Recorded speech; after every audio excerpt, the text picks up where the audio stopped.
We were just kind of bench racing in the parking lot over there, talking about what it takes to get to SEMA every year, to bring new parts, to bring your people, the hotels, the cars, the tribulations of getting the cars here. It's always a challenge, but that's SEMA, and we know it, and we love it, and we're always here.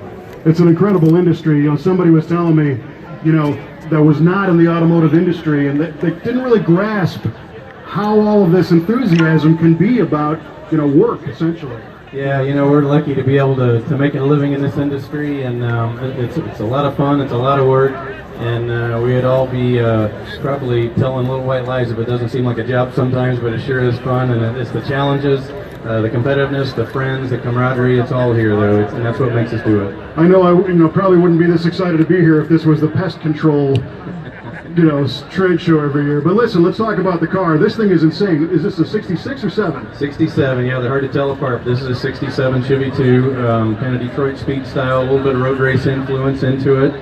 Very functional, but a lot of detail in it. And did it for a customer in Scottsdale that plans to road race the car too, so it'll back it up. That is awesome. I love the fact that you can build cars for people who aren't afraid to get them dirty and who knows what on the track. Yeah, no, we'll, the car is, you know, here for SEMA. We'll put about 500 miles on it, take it to the track, shake it down, give him the setup sheets for it, and turn him loose next season, so it'll be fun to watch it go. Now this car has obviously a ton of subtle modifications. I see the drip rails are shaved, the flush glass, the hyper smooth body lines and the fit, and you still have some decent amount of stock appearing trim. Yeah, you know, it's a mix. It's a mix of kind of the old and the new. It's flush mounted glass, no vent windows. That's been taken out with some modern style mirrors, fixed back glass, real deal carbon hood and deck lid, a lot of carbon work in the car. And like I said, it's fairly light. It still has a lot of creature comforts with the air conditioning and stereo and everything you'd want to drive down the highway too.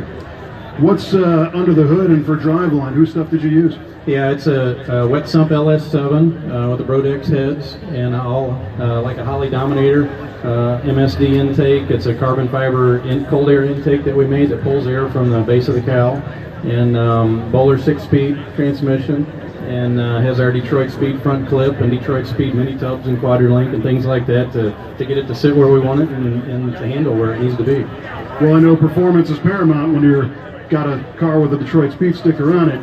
I noticed that it was fairly quiet coming up the ramp. Yeah, it is. You know, it's got a set of the Hooker Blackheart, you know, mufflers on it, all stainless steel, and it's no drone to it going down the highway. And you get close to the wide open throttle, it has a pretty good tone to it. But you know, going down the highway, it's comfortable and smooth.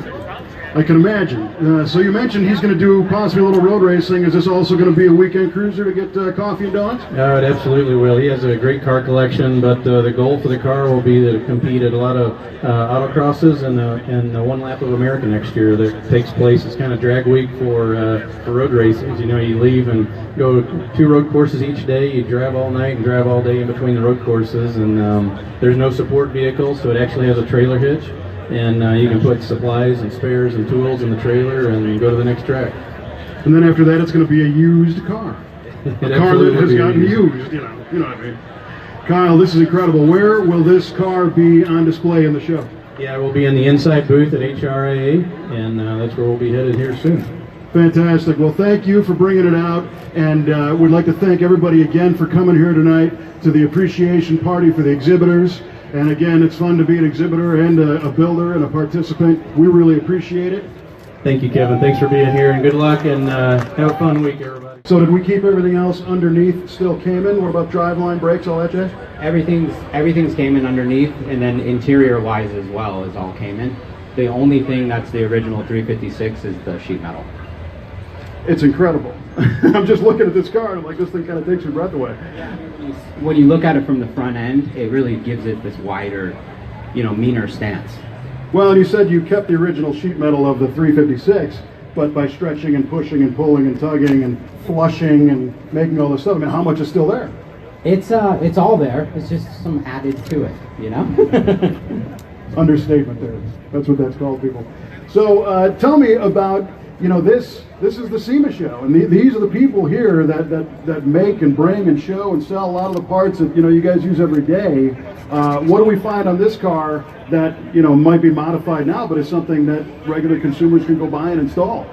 I mean, a lot of parts, you know, for these old Porsches, and everything's available, and there's a lot of companies in there today that have, you know, the aftermarket trims and the mirrors and the wheels and the bumpers and, you know, all these different parts. When you're building a car, you need those parts, and this is where you come. That's absolutely correct. And where will somebody see this car in the show? Where are we headed with this next? We'll be over in our booth over by the Continental Tire display, where they have the big BMW race course, basically. And you'll see our big display out there with a bunch of other cars like this. Fantastic. So now from a personal standpoint, what's your favorite aspect of this car? Definitely the stance. Definitely the stance. When you look at this from the front end, when we drive away, I think you'll see this is mean, lean and mean.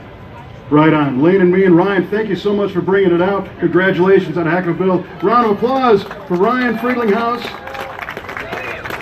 and this unbelievable Porsche. And again, thanks to everybody who is here tonight and today to help make this show everything that it is. We appreciate all the effort that people come in. You know, a lot of people think that all the effort goes into the cars, and the truth is that, yeah, the effort goes into the cars, but it goes into putting this event on.